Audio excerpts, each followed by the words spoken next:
Hey, welcome back to my channel. Today, I'm going to go over everything added in Dysmantle's Building Narrows Vale update. In case you missed it, this is the second part in the Narrows Vale major update, so if you want to hear more about the new region, check out the previous video I did on it. Now, on to the video. First and foremost, this update gives us access to the west side of Narrows Vale, unlocking some new side quests and some hints on what's to come. You can see more graffiti in some areas, but with a different kind of paint.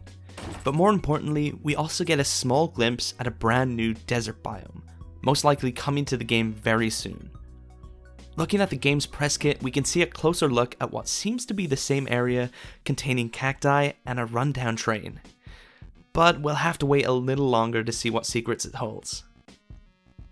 Back to Narrows Vale, and the main addition of this update is that we finally have the foundations for building in the game, thanks to the Builder's Kit. Crafting this will allow you to create your own sawmills and even craft the game's new smelter. The smelter works the same way as the sawmill, but for metal of course, turning scraps into iron, iron into steel, and steel into the game's new resource, titanium, which was teased in the last patch. Crafting titanium will allow you to repair the Narrows Vale Link Tower, which has been destroyed. The patch notes also mention that 10 tons will eventually allow us to build more machines, furniture, decorations, simple walls, and even defensive structures like turrets.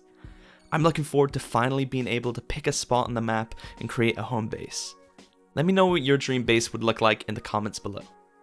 Now onto some other smaller additions to Narrows Vale.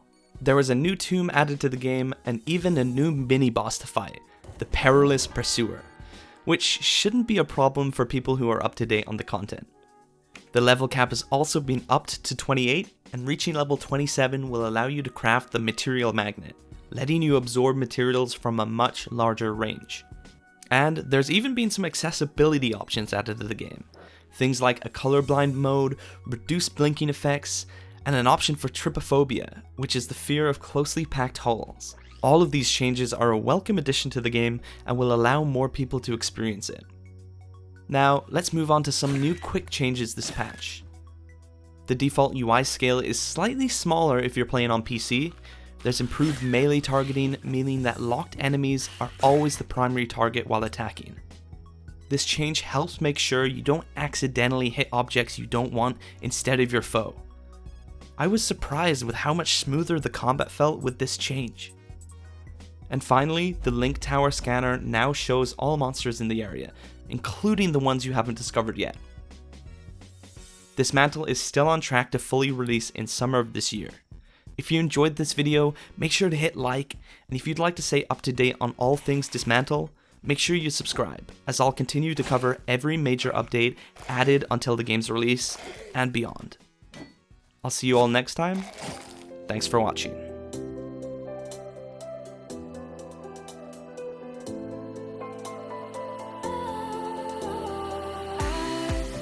Was wrong.